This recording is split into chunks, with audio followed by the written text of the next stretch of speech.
Hey, my name is Josh Korak. I'm a mental health counselor in the Northern Colorado area. In this space, I get the chance to interview professionals in the field, talk about mental illness, self-care, and so much more. With this show, I ask you to join me in doing what one of my favorite philosophers, a Buddhist monk, Thich Nhat Hanh, says: smile, breathe, and go slowly. This is Care with Korak.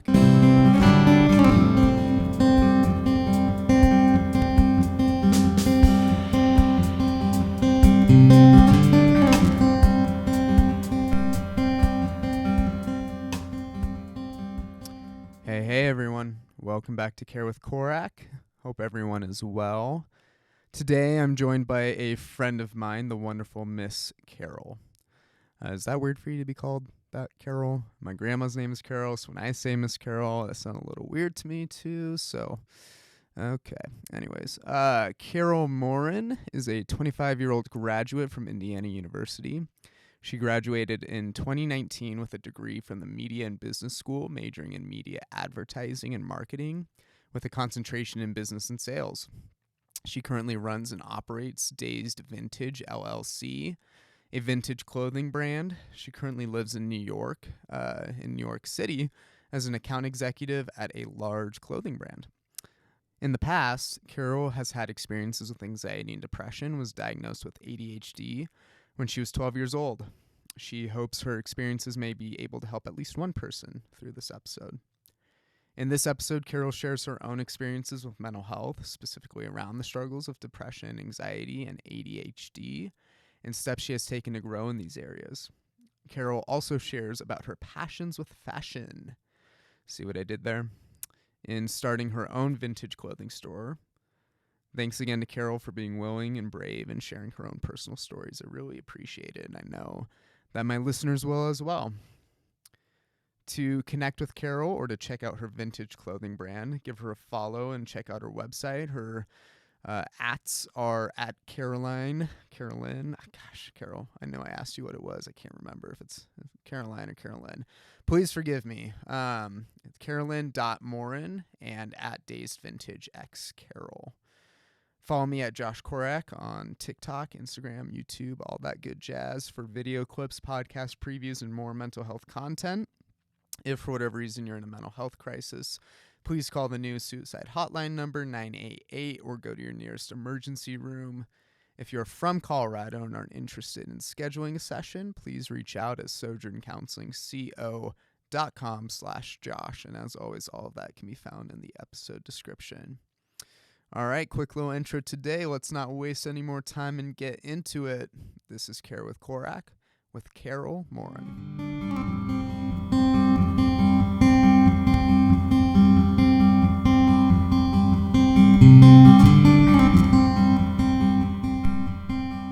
Well, hey, Carol. Welcome to the show. I'm doing well. Thank you so much. Yeah, well, I'm glad you could come on and for my audience, this is going to be one of our, it's going to be a little bit of a different episode, right? It's not going to be, like some of the mental health professionals I'm bringing in. This is just a personal story. So I'm really grateful that you're willing to share, and I'm excited to hear some of your life, and excited to hear some cool insights, I'm sure. So why don't you just kind of introduce yourself, and we'll get going from there. So first of all, thank you for having me. I'm really happy to be here. My name is Caroline. I mean, it's such a popular show. It's, the lines around the block. I'm still happy to be here. No, I appreciate that. Yeah. So my name's Caroline. I'm actually, during this recording, I'm 24, but next Sunday is my birthday, so I'll be 25. What?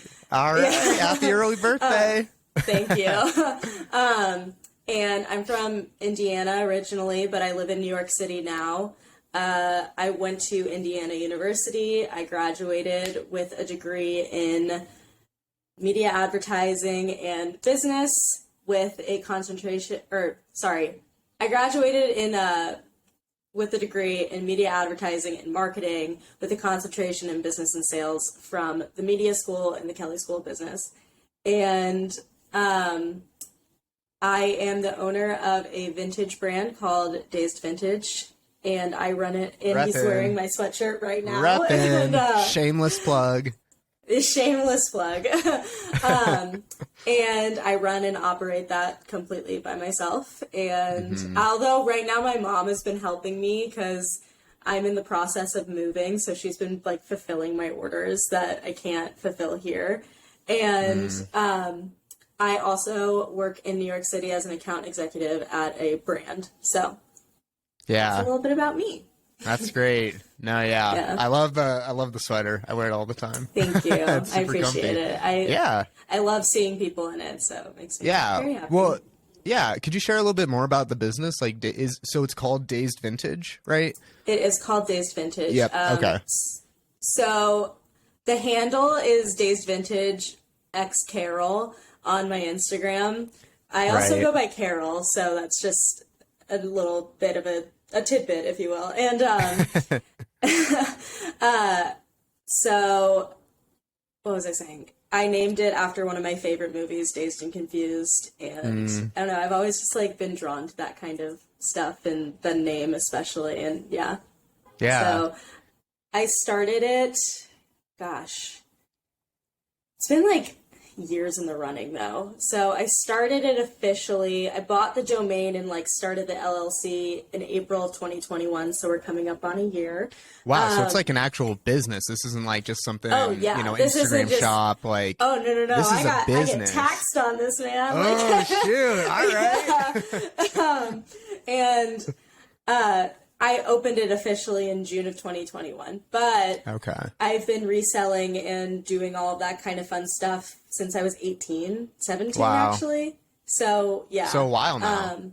A really long time, since I was in high school. And I've always just had like a really strong desire to like run a business and be my own boss. And while I work at a different company, it's really nice that I have this business that I can just make it your own. So, definitely. So, I've always been curious, and I don't know if this is like trade secrets, like, but how does this, like, how's the process actually work of like do you buy clothes from other places and then you kind of resell them? Because it's all vintage, it's all used clothes, right? I mean, so how do you actually go about like gathering that? And then I know how you put it out, but.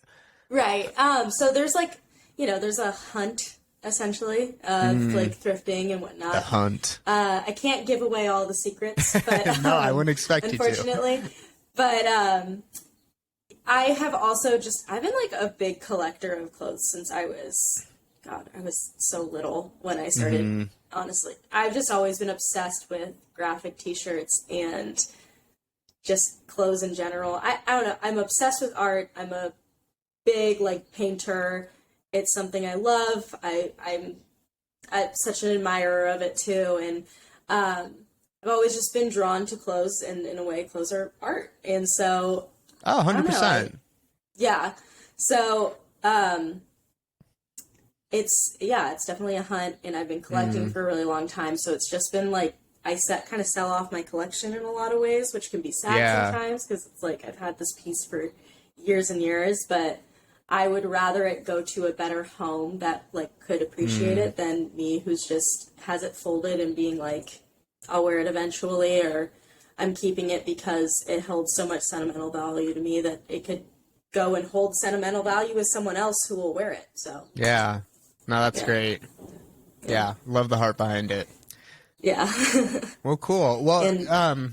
Oh, I was just going to say, like, the sustainability aspect of owning, like, a secondhand brand is also something I'm very passionate about, so. Yeah, that's actually what I was just going to bring up that I thought was really cool is, there's so many clothing industries out there, right? And you hear it a lot. Well, I hear it a lot. I do a lot of research into, like, sustainability and environmental stewardship and stuff like that. And you hear a lot of the time how clothes are just like some of the biggest materials that we find in waste, right? I think it's dumps the and things like main that. cause of it's like the second most polluting cause of our pollution. So So I mean, how cool is it that you're out there trying to reduce that in for sure, whatever way you can. So I appreciate that. No, awesome. Well, cool. could you just tell us a little bit about your life? I mean, so we're here to talk about mental health, right? How has mental health impacted you? Oh, goodness. In a lot of ways. A lot of ways, right?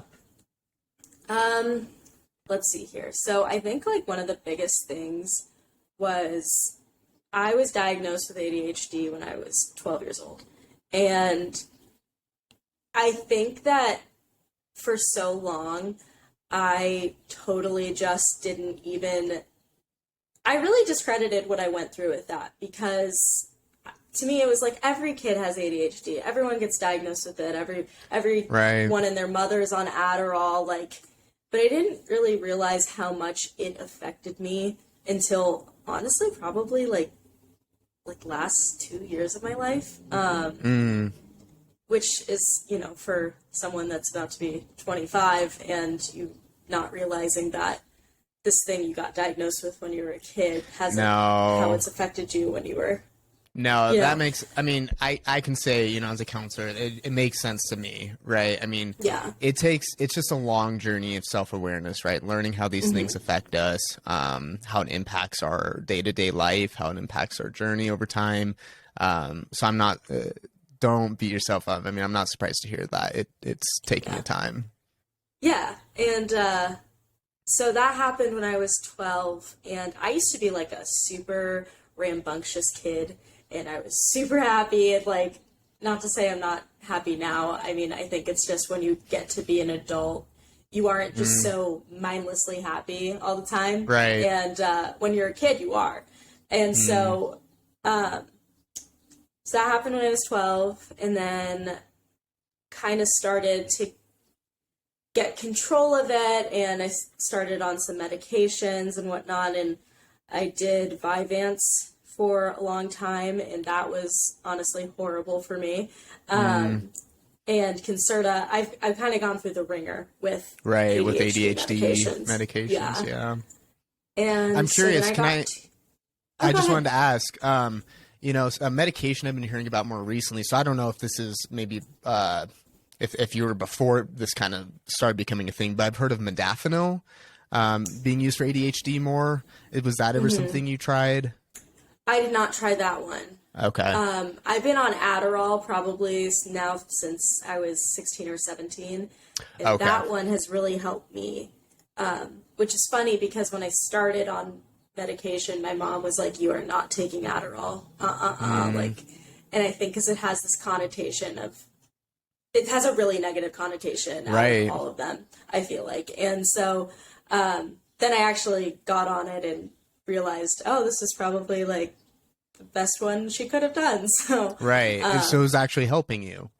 Yeah, and I still take it to this day. Like, so no, that's great. I mean, so how has it helped? Like, what were some of the changes that you were seeing once you started on the medication? I cannot focus. Like, I try so hard to focus without it. I've gone through trials of like getting off of it and just trying to be like, you know, like, I just can't, I'm a bad focuser. I'm very airy, I feel like is the word, like, just a distracted person all around. And I can't get anything done without it. Kind of, so I don't know if you saw my dresser fiasco on Instagram, but maybe. Yeah. Oh, yeah. I think I even voted. And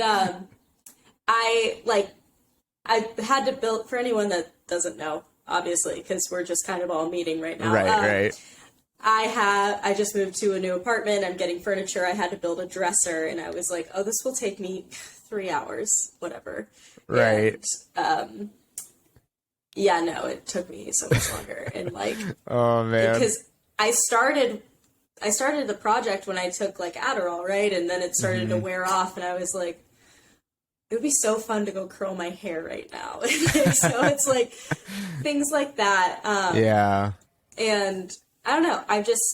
It's really affected me though, because I look at my friends who, And comparison is the thief of joy. Don't get me wrong. I know that. But I'm not going to stop doing that. So, and I should, but I'm going to be realistic and say that it's probably not going to stop happening for a long time. But I look at my friends who, you know, they see something, they do not have ADHD, maybe that they do and it's undiagnosed, but they can look at something, focus on it, and get it done just naturally. And I just can't be like that. I can't be this neat, tidy person. I can't be this person that has like a to-do list where I look at a task and I'm like, okay, let's just get it done. If I want to do that, and it's so sad to say, like, I have to take my medicine in order to do that. And it is something that has really scared me, though, for my future, because, like, it's so weird for me to say this, because I think a lot of my friends would be like, I never knew this about you, but, like, one thing I really look forward to in the future is becoming a mom and, like, having kids and stuff. And you can't take Adderall when you're pregnant, obviously, and... Oh, you can't? I don't know if I realized that. No, yeah. you cannot. Okay. Yeah. I mean, it makes sense. I just never really thought about it. Yeah. And so something that's, like, really scared me is, like, during this, hopefully, like, this 9 months of me going through this, would I be able to do literally anything? I just don't know. And your hormones are so out of whack during that time. And right. As if there's not enough going on. Right. Yeah. It's just so... It is something that, like, scares me for the future, and I don't necessarily want to be the mother on Adderall, and I don't know. It's still, like, a learning curve in my life that I truly try to change every day. But I'm so happy to have it. I'm so happy to have something that helps me truly feel like I'm accomplishing things. And, yeah. Yeah. So, I mean, you know, some comfort now with it, some fears in the future. How did this kind of affect growing up? Like, when you first were starting on these medications, like, how is this affecting your mental health during your childhood and your adolescence? Well, I don't think that anyone has really ever described to me the chemistry of how these things work.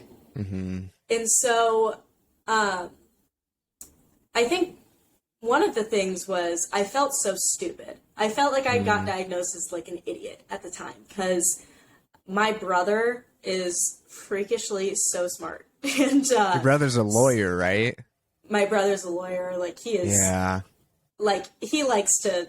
I don't even know what he likes to do on the weekends. He likes to do the smart things, and I like to watch TV. Like, he's playing chess, sipping on some tea. Yeah, like, he's reading books. Like, right, yeah. I do want to hear about that. Yeah, okay. Yeah. Anyways. So, brother, smart. Yeah. And I honestly, like, felt like such an idiot compared to him in a way that I was like... What's the point of me even trying? And it's so toxic to, like, say that, because you should try. You know, there's always going to be people that are better than you in some way, somehow. Right.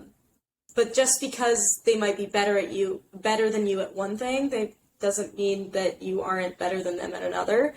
And I hate to say, like, that in a competitive sort of sense, but it's just kind of the truth. Like, I know what I'm good at in comparison to him, you know. But when you're younger, it's like you're kind of taught school is what you need to be good at. And I was just never the kind of person that... It was so hard for me to try at things I just didn't care about. And... But I did, because I got through school, you know. But, yeah, that's kind of how it started to affect me. And then I started on these medicines, and I noticed this really happy, rambunctious kid who had a lot of passions kind of started to fade away. And it was really hard during that time. And then I got to high school, and I was getting, like, severely bullied. And, really, you know... Oh, yeah. Oh, yeah. Because of your ADHD or something more? No. It was more so, like, jealous girls and not Petty high school bullshit. It's petty high school, and like the whole thing about it is I look back on it, and yes, I was getting bullied, but like we all sucked. We all just suck as people when you're in high school. Yeah. Like, and granted, I think it's just about a part of being a teenager, and you're not mature, and you're just kind of mean, but also you're going through a lot of changes because that's like puberty and things like that, and so yeah, I don't know. Going through this diagnosis and like going into high school and then having all this stuff happen, it was just hard, and it started to manifest into something like anxiety and depression. And so that is something that I've dealt with for years now as well.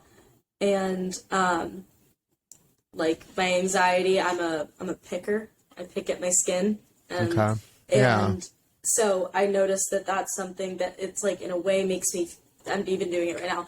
It makes me feel like I have, I have like control and feels like there's some sort of order in my life because I'm the one doing it, you know? Right. And yeah, and then my depression just like really started hitting when I was about 15. And that was something I even made, I like, in a lot of ways, demonized my depression because I was like, why the hell do you feel like this? Like, you, like, yes, girls are being mean to you, but, like, you have such a happy life. Like, you had an amazing childhood. You have two parents that are together. Like, you come from, like, a nice area. Like, it's things like that that I was like, you have no reason to be sad. And, but the truth of the matter is depression isn't about, like, what's going on in your life. Like, it's literal just brain chemistry, and you can't help how you feel. So, yeah, that was really hard to start kind of realizing and going through as well. Yeah, and it's super common. Like, that is a very common reaction, and even, I don't know if it's a symptom per se, but it's a common reaction to depression, right? I mean, just the other day, I had a client who was saying the exact same thing, right? Why am I depressed, right? Why am I feeling this way? My life is great. My life should be great. I don't understand why I'm feeling this way, right? And brain chemistry can play a really big factor into all of that. And it can be a lot of other factors that are going on in your life that are really just messing how you're viewing yourself, how you're viewing the world, how you're viewing other people in the world. All those things can play a role. Yeah. And another thing that I think I started talking about it and got a little distracted. But so when I was younger and like I got put on these medications, no one told me like the chemistry of how these things work. So with Adderall, like you get a release of dopamine to the brain, and that's how a lot of that works. And so a lot of these things were happening and I didn't realize, and that kind of stuff affects your mood so much. Like I know that too much dopamine to the brain can cause I'm not a licensed professional. No, that's like, okay. Please stop me if I'm wrong, but I'm pretty sure it can cause like psychosis or something along those lines. Like, and so when you're being prescribed these things and then you're taking it all the time and then you start having these like adverse reactions because of it, and you don't necessarily know why, you hear medicine and you're like, it's supposed to help you. And sometimes medicines just don't help. Right. So. Right. Well, that is also something I hear a lot. You know, I hear a lot from clients and friends and even my own experiences with medication. A lot of psychiatric medications can have really negative side effects, right?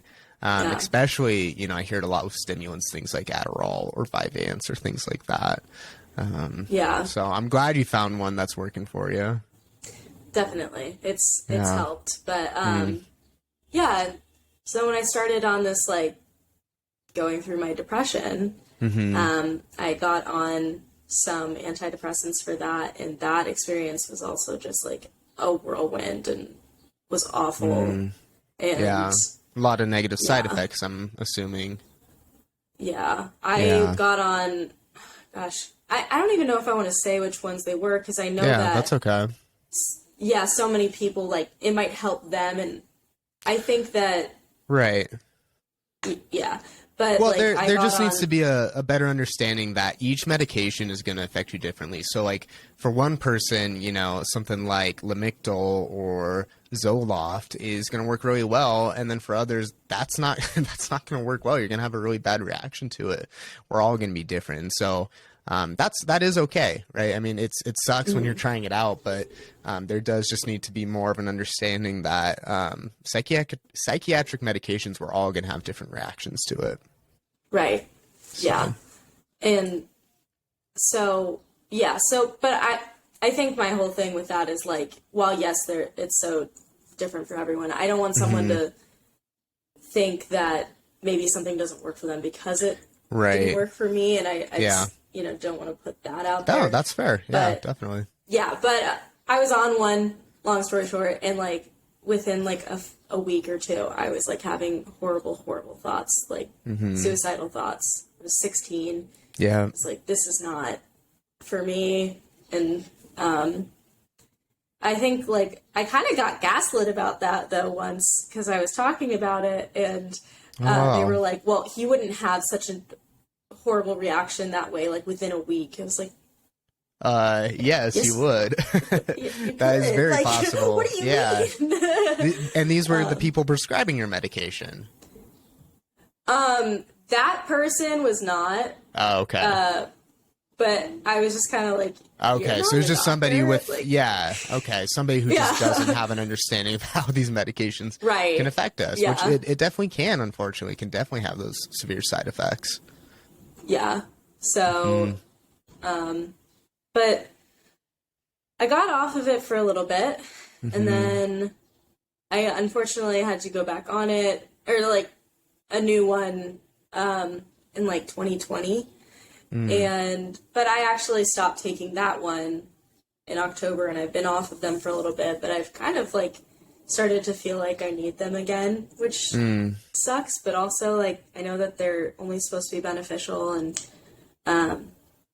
but life is hard, and sometimes Life you is can't help hard. how you feel, and Yeah. I'm definitely feeling a certain way at the moment, and yeah, Yeah. so. Have you ever done medication in along with therapy? Like, have you ever gone to counseling before? Oh yeah, I've gone to Yeah, therapy since okay. I was 16. Okay. I've gone every week since then, Yeah. and I have been with the same therapist ever since. Great. Yeah. Yeah, so we have, like, a really good relationship with each other. Good, He knows yeah. me better than literally anyone else. So Yeah. he, and I have a psychiatrist and all that. So I think therapy is obviously amazing. I think everyone can benefit from it. And even if you literally are like, there's nothing wrong with my life, like, I'm sure talking about your life in general just might help you in a way that you don't even know it could. Yeah. Well, and this was actually something that I just talked to another person about for my podcast. It's one of my old professors for psychology, and we were talking about the field of positive psychology, and it's kind of the study of for so long, psychology is focused on, okay, what's wrong with you? What's going on? How can we relieve what's going wrong with you? Which is great, right? It's still a big focus in psychotherapy and psychology today, right? But then positive psychology is like, okay, that's fine. But what's going good in your life, right? What's going right? And how can we build up on that, right? How can we build on the strengths that are already good, whether that's, the relationships you have, the hobbies, the X, Y, and Z, and how can we make that more present in your life? So that's definitely a growing field. It still has a lot of room to grow. But kind of on that subject, how was fashion and art and some of these other really strong, it seems like really strong areas for who Carol was? How's that playing a role in your mental health journey? So for background on that, my mom is an artist. And so I grew up, like, painting and drawing and doing and just, like, being creative. I think that it was just such an outlet for me. And um, it's funny because fashion didn't necessarily, like, I feel like there's a difference between fashion and style. And I would say that, like, I've always been an appreciator of fashion, but, like, I don't think I really had great style up until I was in my, like, higher teens. None of us did. But that was the thing, is, like, I was obsessed with, like, graphic t-shirts. Like, I like, there was a place called Delia's when I was younger, and I would always go because they had, like, these deals. You get, like, 4 t-shirts, you get 1 free or something, and my dad would take me, and he's just like, okay, God, just go pick out whatever. Like, it's fine. Yeah. And I was, like, super obsessed with that kind of stuff and kind of matching, like, I remember for Valentine's Day, I specifically remember this t-shirt. For Valentine's Day, it was the Abominable Snowman from Rudolph and the Red-Nosed Reindeer. Yeah. And it said melt hearts, not ice caps. And yeah, so I love that. I remember wearing that on Valentine's Day, and I was, like, so excited about it. And I would always do that kind of stuff for holidays. And but I really took, like, art and fashion as, like, an outlet of, I feel like, not to be too crass, I feel like shit. So, Yeah. like, how can I make myself feel better? What am I good at? And I'm good at painting, and I'm good at putting an outfit together and, like, making myself feel cute. And so it's definitely, like, manifested into, honestly, if my outfit's, like, cute, you might have to be like, are you okay? Because I may have spent, like, a lot of time on it because I was like, I don't feel good right now. Like, we got to focus on something else. So, yeah, so I don't know. It was just, it's always been just such a happy part of my life. I look at that, and even if I'm, like, not the most stylish person in the room, or I'm not the best painter in the room, I can look at it and just appreciate what I do and then what other people do. There's room for both. Exactly. Yeah. And I think people forget that. Like, you can be happy for other people and also happy for yourself. Like, I have like a friend that, she's one of my dearest friends, but I feel like it can be hard for her to be happy for other people when, like, they're going through, like, a happy time in their life. And I think it can be hard for me to see, like, maybe someone that I'm close with do something that maybe I wanted to do, but I can at least step back and be like, I'm really happy for you because I know how hard you worked to do that. So, yeah. Yeah, which just speaks a lot to the work that you've put in on yourself to increase your own self-awareness, to grow personally. I mean, that speaks to a lot of really hard self-work. I appreciate it. Yeah. Yeah, well, that's great. I mean, that's great. I didn't, I mean, before getting to know you, I never realized that. I knew fashion was obviously a big thing. I didn't realize that art and, like, painting was something that you really enjoyed. I mean, so is that something you do pretty regularly? So obviously recently I haven't, because I have, like, none of my stuff here. Yeah. But yes, I do like to buy canvas and just kind of, even if it's, like, a shit painting, I just want to do something. And so I like to work on that kind of stuff, and it's a nice gift to, like, give to people. You can paint them something really special and something very personal to them that, like, you made yourself. I don't know. I think making stuff for other people is, like, the nicest, most thoughtful thing you can do. Yeah. So 100%. Yeah. So, I mean, it seems like art and fashion and all these things have really played a lot of roles, whether it be a way for you to connect with others, a way for you to connect with yourself, a way to distract from some of those hard feelings, right? Which isn't a bad thing. Distraction skills are actually great sometimes when we use them appropriately. So it seems like it's had just a lot of different roles in your life. So that's really cool. Yeah. Thank you. Yeah. Gosh, I don't know what to talk about next. Yeah, no, that's okay. Yeah, so I mean, so growing up, struggling with ADHD, depression, anxiety following after that, How did that kind of carry into some of your young adult years? So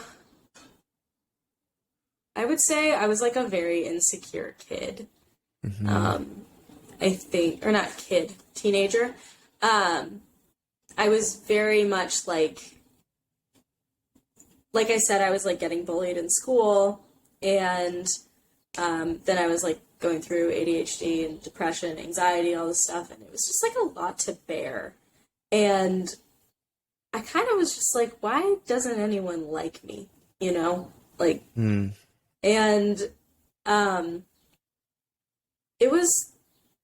it like really affected me throughout my life because I have like horrible trust issues because of that. And I felt like I would confide in people about things I was going through or, you know, whatever. And then people would just like use it against me or tell everyone what I was going through. And like this super personal thing that I was going through, it became like a rumor around the school at the time. And it's just like, how does that happen, you know? And how can you like weaponize something that someone is going through against them? And so I didn't like get bullied per se for having ADHD or like being stupid, but like I think at the time when you're a teenage girl, like the worst thing in the world you could be called is like a slut and a whore.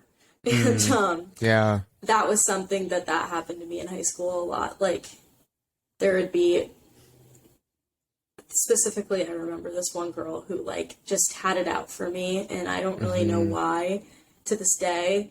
And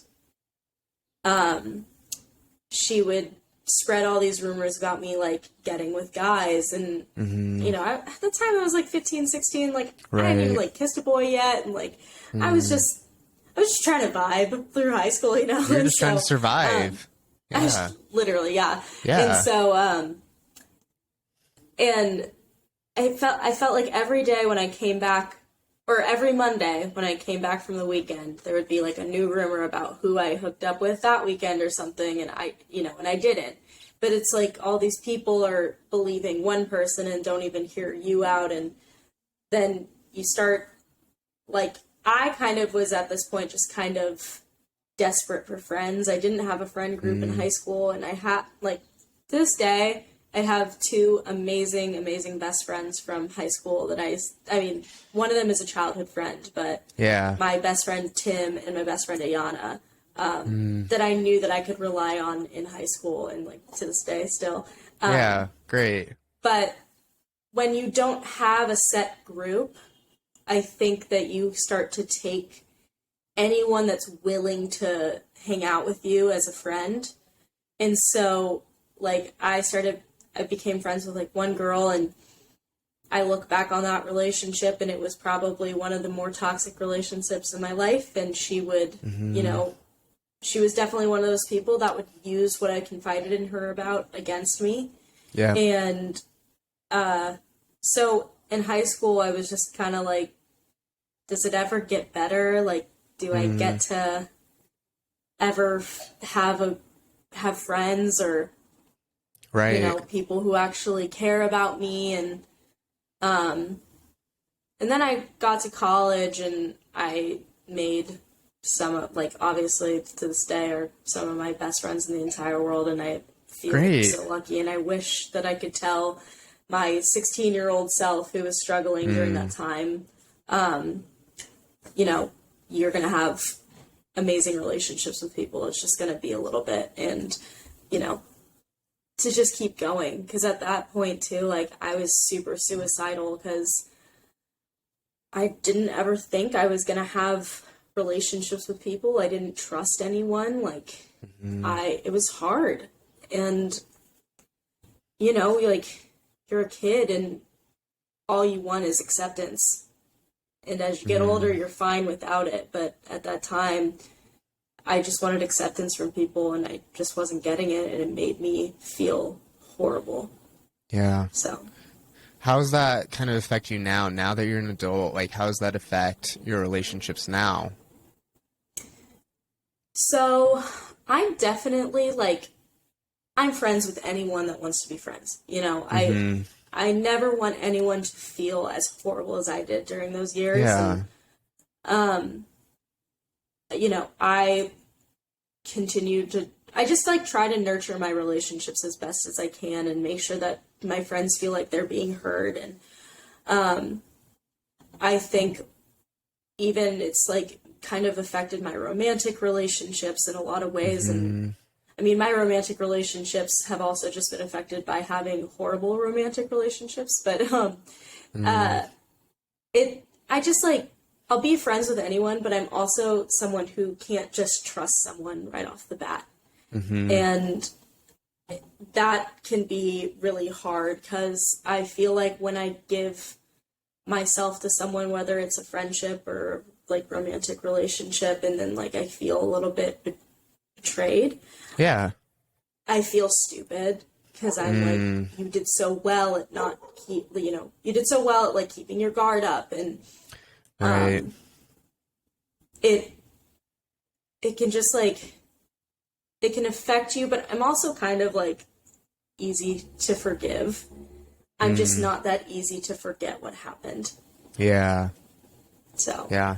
It's interesting that you brought up that, again, that idea of feeling stupid, right? Kind of those earlier messages that you would tell yourself that maybe you felt like others were telling you, or were actually telling you. And how, or maybe not how, but what have you learned to kind of cope with those thoughts, cope with some of those beliefs? What has worked for you to kind of manage some of the depression, the anxiety?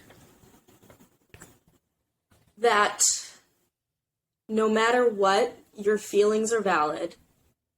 And as long as you are working on overcoming those things, that you are allowed to feel the way that you feel. I think that for so like long, especially me, I did not allow myself to feel my feelings because I was like, you shouldn't feel this way.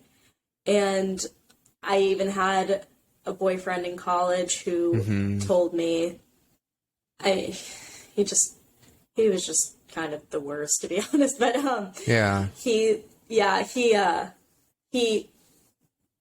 he was more into me taking care of him and not so much him taking care of me. So I felt like I was constantly there for him and listening to him and being there for him. And I would tell him about things I was going through, and he would tell me, I don't know why you're sad. I don't know why you feel like this. Like, you have nothing to be sad about. And like, one of his things was his parents were divorced and mine are not divorced. Right. And he'd be like, I don't understand why you feel like you have no idea what it's like to be sad. Like, you've never had to live through a divorce. And I don't know what that's like. And I will never sit here and tell someone who has divorced parents, like, it's okay. Like, I'm sure whether you're 2 years old or 20 years old, that is traumatic. Yeah, it is. But that doesn't invalidate your own experiences. Right.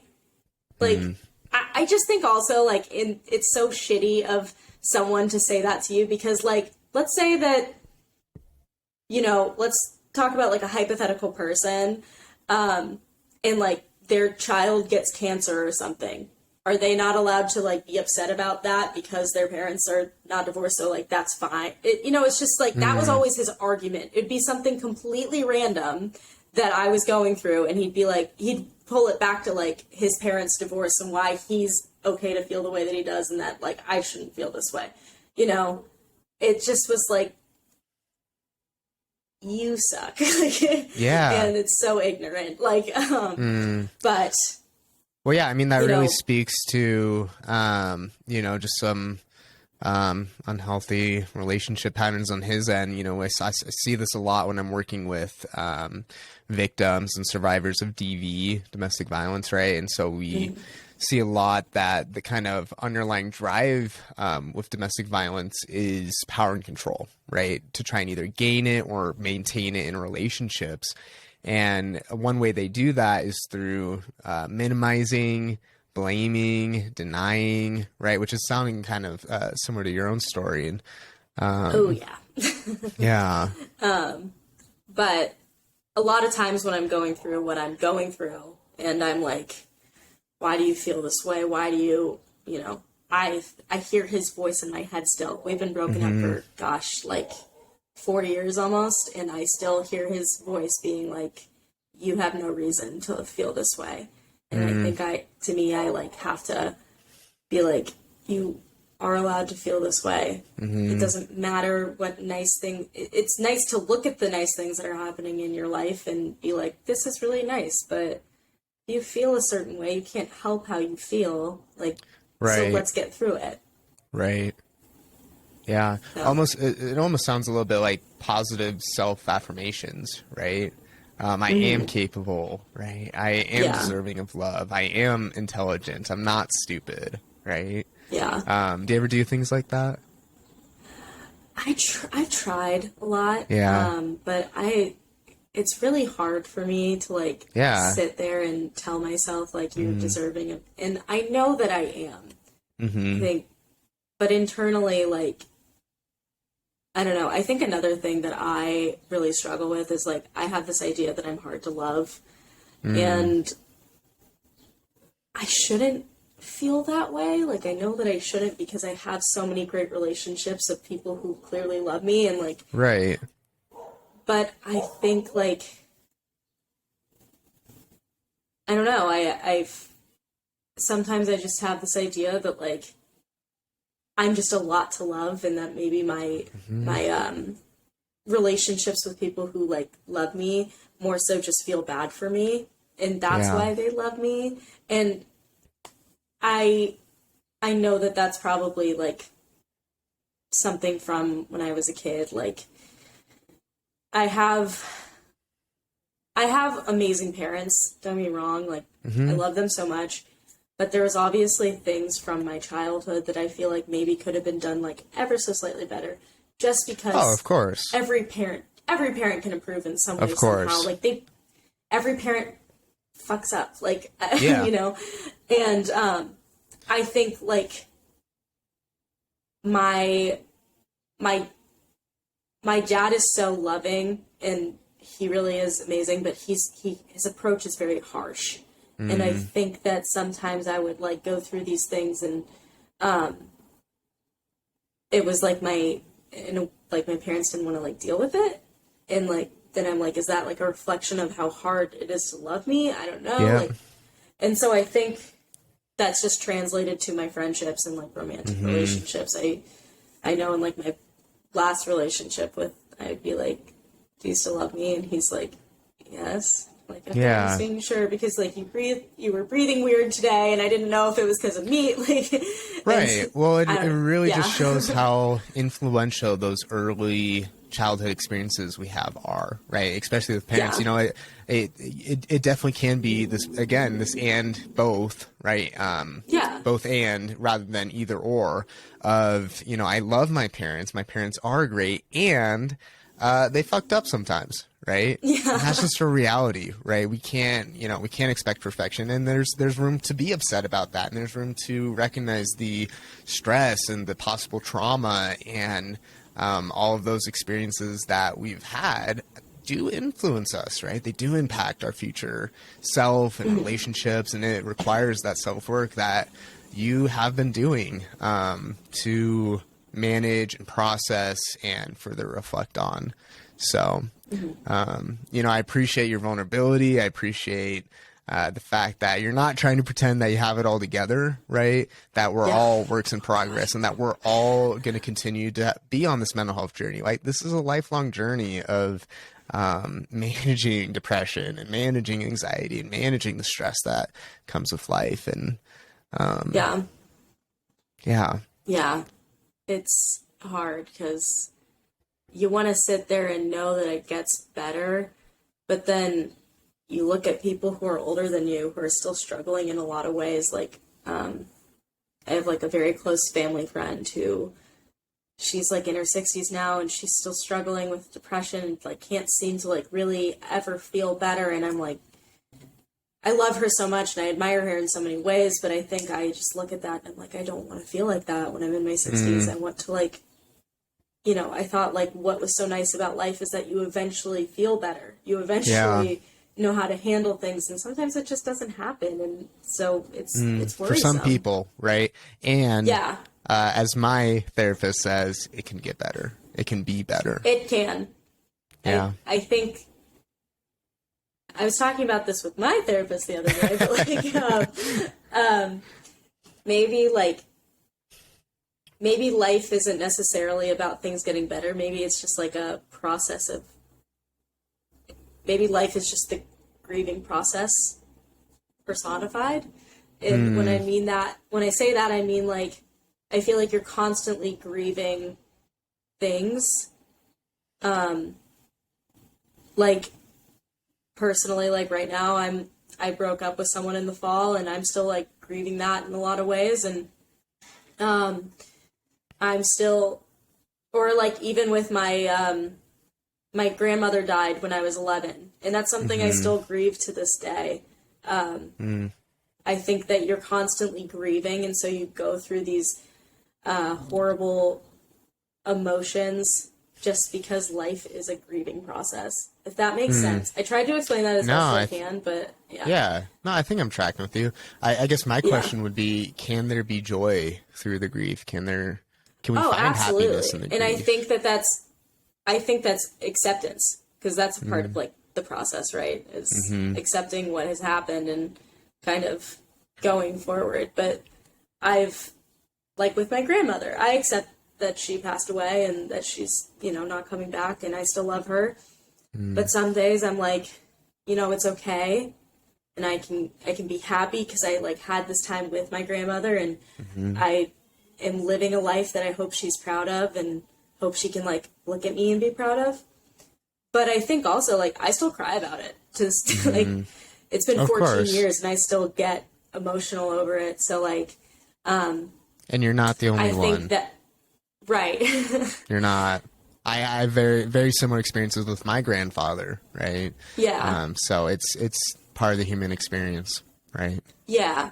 And I think having joy in your life, in my like version of it, is just the acceptance of grief, know? Because horrible things happen to you, but like you can still like smile and be happy. And I know that I've had a lot of horrible things happen to me that I'm still like smiling through it and going my own way. So. And it's things that you can heal from, right? It doesn't mean that we have to forget. But there is healing. Healing can come. I don't forget. Yeah. Well, cool. Thank you for your vulnerability. Yeah. I always like to leave it open. Is there any kind of last words of wisdoms that you would like to impart on my audience? Oh gosh. Okay. So, I think the first thing is that you are valid in the way that you feel. And I hope that you can find ways to overcome it, and you're doing the work in order to do that. I hope that if you're going through something, that you're not alone, and you need to know that there's always going to be someone that can help you, whether it's professionally or personally. You are a beautiful person who is deserving of so much love and kindness and respect. And whether you can sit there and tell yourself that you deserve it, I hope someone's there to tell you that you are. And if they aren't, I'm here to tell you that you are. Yeah. Well said. Well, I know we could probably just talk for hours and hours. I know there's so many more good things about you. I know we focused a lot on some of the heavy parts of your life, and I know there's good things. And but man, I'm just super appreciative of your openness and your vulnerability and sharing today. Of course, thank you for having me. Excited to hear how this impacts people. So, well, I'm excited to hear that too. Even if it impacts one person, I did my job today. It's worth it. Yeah, exactly. Well, cool. Well, thank you very much, Carol. Thank you so much.